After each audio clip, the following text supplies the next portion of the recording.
A minha opinião pessoal sobre o tema da escravidão é de que esse tema é muito mal conhecido no Brasil. Não só a escravidão contemporânea de hoje, mas as outras escravidões que nós tivemos. Quando a escravidão começa a acabar, em 1888 ela termina formalmente, houve uma pessoa que percebeu, outras pessoas devem ter percebido, mas uma que escreveu sobre o assunto logo depois da Lei Áurea, que foi Euclides da Cunha. Vale a pena ler A Margem da História, porque Euclides da Cunha era engenheiro e era militar. E ele participou daquelas expedições de demarcação da fronteira na região do Rio Purus, na região amazônica. E lá ele descobre isso que é a escravidão atual, a contemporânea, que é o regime do barracão, o regime da peonagem, que é a escravidão por dívida. Há ensaios nesse livro dele sobre isso, inclusive com as notas, as informações que ele copiou nos livros de contabilidade dos seringais, etc. Então, quando a escravidão começa a acabar, começa outra escravidão. A escravidão indígena está terminando, a escravidão negra já está implantada. A escravidão negra está terminando, a escravidão branca está sendo implantada. Branca e dos pardos. Aliás, no processo contra o regime de cotas na Universidade de Brasília, não sei se vocês acompanharam a sessão do Supremo Tribunal Federal, apareceu um grupo pedindo para falar, para ser ouvido como amici curiae, que são os amigos da corte, para dizer o seguinte: olha, a cota para negro em Brasília, mas deixa os pardos de fora. Nós queremos nossa própria cota. Era uma associação de pardos do norte do Brasil, porque pardo é o indígena. A nomenclatura pardo, que já aparece durante o período colonial, designa o indígena, não é o mulato, não é o mestiço de negro, tá certo? E esses tinham clara consciência. Ao norte do Brasil, vocês vão a Belém do Pará, Manaus, vocês têm clareza sobre isso, eles são indígenas, claramente. Bem, Euclides da Cunha, então, chama atenção para esse detalhe. Vocês já devem ter ouvido falar que o Ceará e o Amazonas aboliram a escravidão antes da Lei Áurea. E eles ficam felizes, olha, nós chegamos primeiro. Eles aboliram a escravidão antes da Lei Áurea para permitir que os ex-escravos e os antigos escravos indígenas pudessem emigrar para a região amazônica. E lá, então, não havia também escravidão, para trabalhar nos seringais. É quando começa a economia do seringal. Então, isso foi uma grande patifaria, essa abolição da escravidão, nesses dois estados, que foi esperteza para se livrar de população. É o período da grande seca do Nordeste, que morreu gente de fome. Então, era uma maneira de se livrar dos excedentes populacionais. Então, há muita história que a gente precisaria ver com mais clareza. A história da escravidão atual, contemporânea, a terceira escravidão, teve altos e baixos. Ela foi muito forte no período da economia do seringal, que começa a declinar por 1910, 1915, e, portanto, a escravidão perde o sentido. Mas ela persistiu de vários modos, disfarçada, sem grande importância econômica, em vários lugares. Ela renasce violentamente nos anos 70, com a expansão da fronteira econômica para a região amazônica. A Sue Bamford, que é uma jornalista inglesa da BBC, que morou muitos anos no Brasil, e é minha amiga, ela fez uma pesquisa, porque o problema é que não há estatísticas sobre isso, não há como é que você prova que há, sei lá, quantos mil escravos? Você não tem como, não tem estatística. Não é como o recenseamento, chega na casa da pessoa, pergunta quantos são, qual é o nome, quantos filhos, qual é a idade, o que faz, etc. Não adianta chegar de casa em casa e perguntar, tem escravo na sua casa? Não vai dar certo, entendeu? Quando começou essa onda de escravidão, a CUT criou um telefone Disque Escravidão. Me perguntaram o que eu achava. Falei, vocês não sabem nada sobre escravidão. Diz que escravidão, no meio da selva amazônica, não tem nem sinal de fumaça para transmitir mensagem para ninguém. Quem é que vai ligar para vocês para dizer, olha, tem um bando de escravos aqui nessa fazenda? O que aconteceu? Eles começaram a receber um monte de telefonemas de mulheres urbanas, obviamente, dizendo, eu sou escrava do meu marido, esse canalha me explora, eu lavo a roupa dele, faço comida para ele, ainda bate em mim, eu sou escrava. Acabou com o disque escravidão, porque não era esse tipo de escravo que eles queriam, embora a queixa das mulheres fosse, obviamente, mais do que justa. É quase similar à escravidão, à situação de muitas mulheres, tá certo? O método desenvolvido pela Sue Branford foi o seguinte: ela conseguiu dados bastante objetivos sobre quantos escravos são necessários para derrubar um alqueire de mata. Porque é tudo feito no braço. Aí pegou as fotografias aéreas do projeto Radan, que é um levantamento aerofotogramétrico, que monitorava a cada tanto tempo a mesma região. Então era possível ver quanto a mata estava sendo derrubada. E ela fez uma estimativa. Em meados dos anos 70, neste país, havia entre 200 mil e 400 mil escravos. Não era escravo de brincadeirinha, não era escravo de livro. Havia tronco, havia chibata. Esses escravos não eram investimento de capital, eles podiam ser mortos. No meu livro eu analiso vários desses casos, como um caso, um fazendeiro na região de Rondônia, está fazendo a derrubada de mata para abrir a fazenda. Para evitar que os escravos fugissem, ele mandou cortar o tendão de todos eles. Então o pé ficava assim, não podia correr, ele só podia ficar parado ali cortando, aí era colocado mais adiante e ia derrubando a mata. Mas fugir ele não podia. Um dos casos, é preciso dizer também uma outra coisa: o crime de escravidão é um crime federal. E quem trata disso é a Polícia Federal. E a Polícia Federal, quando começaram as denúncias, ela foi muito ativa na repressão. Foi muito ativa, ela não fechou os olhos.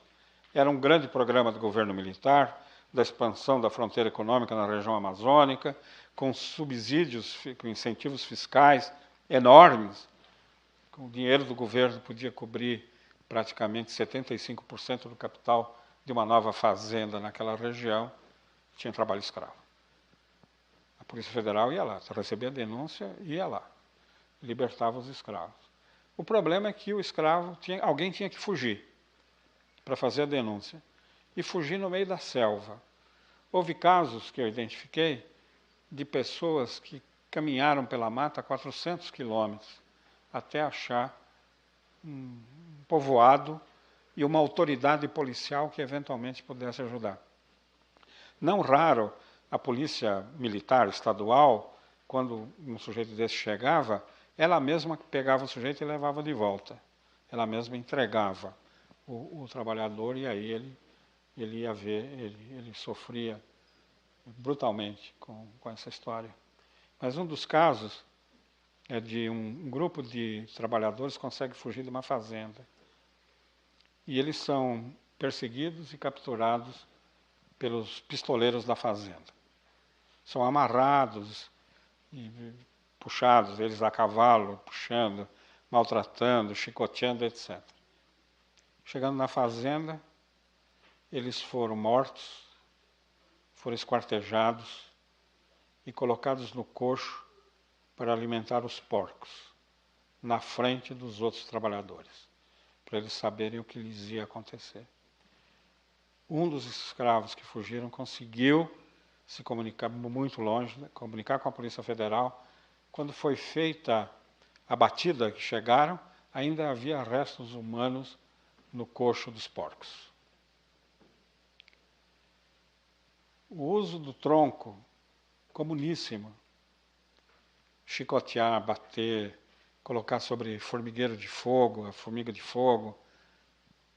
Todo tipo, uma coisa que com a população negra não se fazia propriamente, porque o negro era investimento de capital. Você não mata o seu escravo se ele é investimento de capital. Mas nesse caso não era investimento de capital, era para garantir a disciplina nas fazendas e evitar que mais... Se todos fugissem, a história acabaria. Houve um caso de um empresário, ficou famoso, Ludwig, daquela fazenda na entrada do Amapá, do Rio Jari, a Fazenda Jari, que era descomunal, 6 milhões de hectares de terra, era maior que vários países europeus. E tudo facilitado pelo governo e tal. Ele usou esse trabalho escravo de maneira científica. Ele criou uma empresa que recrutava os trabalhadores, tal, e chegando lá era a mesma coisa que as outras fazendas. Mas era organizado, era bem empresarial, tá certo? Bem moderno, bem weberiano, tá certo? E por aí vai um número enorme de... Vocês começam a ver, a Comissão Pastoral da Terra fazia levantamentos de informações, e tem lá um arquivo enorme com dados sobre isso. É uma situação que, apesar da repressão, ela produziu um fenômeno muito curioso. A escravidão diminuiu na Amazônia nos anos 70 e 80, porque terminou a fase do desmatamento. Então não tinha mais por que usar trabalho escravo. Ele ainda há desmatamento, mas aquele desmatamento bestial que aparecia no satélite e tal não existe mais. Então declinou aí. Declinou também porque no governo Fernando Henrique Cardoso era um conhecedor da questão do trabalho escravo. A tese de doutorado dele foi sobre escravidão, que é uma tese altamente reputada como um trabalho de pesquisa, um trabalho teórico sobre escravidão no sul do Brasil no século XIX. Ele recebeu a informação de que havia escravidão e reagiu a isso. Logo no começo do primeiro governo dele, ele criou o GETRAF, Grupo Executivo de Repressão ao Trabalho Forçado.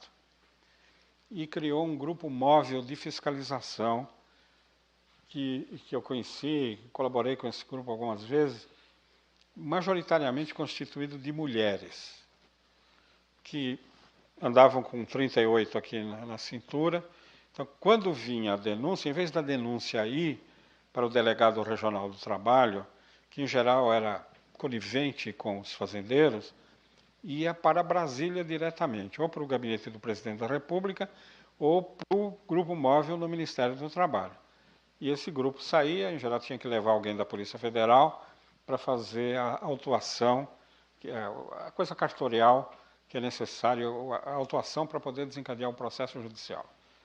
E iam direto lá, a mulheres elas com o revolvão delas lá, enquadrando todo mundo e libertando os trabalhadores, né, e abrindo os processos contra o traficante, quem estava envolvido e tudo mais. Escravidão mantida pela dívida. As áreas de recrutamento mais intenso eram Piauí e Maranhão, regiões muito pobres. Chegava o recrutador, naqueles povoados pobres, na época do intervalo entre plantio e colheita, quando há uma vacância no trabalho agrícola. E a rapaziada fica lá comendo, né, à custa dos pais, e tentam achar algum trabalho na região, não existe. Então chegava o traficante e dizia: olha, eu tenho emprego para todo mundo em tal lugar na Amazônia. Olha, excelente lugar. Tem televisão no acampamento, tem tudo que não tinha nem eletricidade. Pago tanto. Né? E para provar que agia com boa fé, deixava um adiantamento com os pais do trabalhador, geralmente trabalhador muito jovem. Deixava o dinheiro e já prometia mundos e fundos, era para trabalhar tanto tempo. E aí começava a viagem, geralmente em caminhão, indo por estradas secundárias, porque nas estradas federais tinha a repressão e o controle da Polícia Rodoviária Federal. E claro que ele ia anotando, estimulando o consumo, cachaça, cigarro, refrigerante, sanduíche de mortadela, coxinha não tinha, mortadela. E todo mundo se empanturrando. Mas que patrão maravilhoso, né? Quando o sujeito chegava lá, começava a trabalhar, é um trabalho brutal. Né? É um trabalho brutal. Você vê uma árvore daquelas que eles tinham que derrubar, árvores que tinham 100 anos, 200, 300 anos, precisava 10 homens para abraçá-la. Né? Tinha que ser derrubada no machado. Na hora de receber, de acerto de contas, aí vinha a conta da dívida, que é o que o Euclides da Cunha já tinha levantado lá na região do Purus. Não, você não tem nada para receber, você está me devendo, você ainda tem que trabalhar mais tanto. E aí ficava. É quando eles tentam fugir e vem a repressão, o jagunço pistoleiro atrás. Aconteceu vários casos do traficante ou do capataz da fazenda vender o peão, chamado peão do trecho, vender o peão para uma outra fazenda. Quer dizer, então tinha tráfico mesmo, quer dizer, era o escravo sendo reduzido à condição de escravo mercadoria.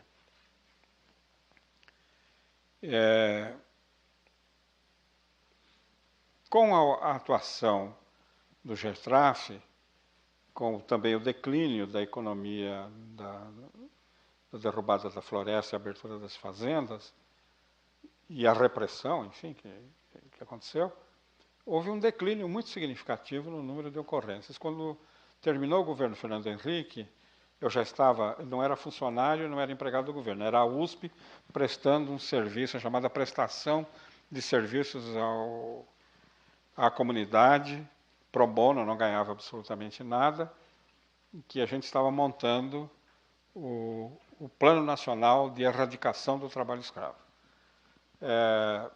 O governo termina com a estimativa de 12 a 15 mil escravos no Brasil. Já tinha havido uma redução muito, muito significativa, embora persistisse.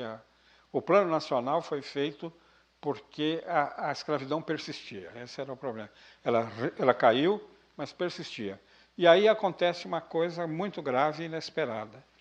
Ela se espalha para outros estados para trabalho em reflorestamento e em agricultura. Em vez de cessar, de se esgotar, ela se espalha para o sul do Brasil, até aqui na quase periferia de São Paulo, pequenos sítios e fazendas com trabalho escravo, escravidão por dívida. Né? Uma coisa bastante surpreendente. E, em seguida, a escravidão industrial dos bolivianos trabalhando para os coreanos na indústria de confecções, né? Que é trabalho escravo mesmo. Eles se endividam lá na Bolívia, pagando para o traficante trazê-los para o Brasil, ficam devendo a passagem, as despesas da viagem, e chegam aqui, eles são escravos desse traficante, que os ameaça de represálias à família que ficou lá, porque esse escravo não vem como migrante definitivo, ele vem para voltar com dinheiro. Ele não vai voltar com dinheiro, ele vem para voltar com dinheiro. E a família fica ameaçada lá, e eles se submetem aqui a todo esse controle, a jornadas de trabalho de 18, 20 horas, como foi constatado. É trabalho escravo do mesmo jeito, quer dizer, é uma economia brutal e cruel. Isso está acontecendo em outros países, né, não só aqui. Ainda quando eu estava na ONU, houve 2 casos na Inglaterra. Um deles de chineses traficando chineses para a Inglaterra. Eles usavam navios velhos, já sucateados, enchiam esses navios de máquinas de costura e os chineses vinham costurando. Calça jeans, por exemplo. E depois eram desembarcados clandestinamente na Inglaterra. Um dos casos, eles foram trabalhar para um traficante chinês que fazia coleta de mariscos. Um tipo de marisco vendido em restaurantes muito caros na Holanda e na Espanha. Para fazer a coleta de mariscos, eles tinham que, na localidade escolhida, à noite, entrar com a maré baixa e ir até a beira da água. E lá é que se catava os mariscos. Só que a água voltava, eles não sabiam disso, os moradores locais sabiam. Voltava repentinamente, o nível da água subia repentinamente. De uma vez só, 19 chineses afogados. Que a família não está sabendo onde estão, não está sabendo nada. O outro caso de um grego que traficava trabalhadores para a colheita de flores no sul da Inglaterra. Eles moravam no mato, praticamente, em barracas, e tinham que pagar a passagem. E o único pagamento que eles recebiam era a alimentação. Um pão e uma lata de comida de cachorro.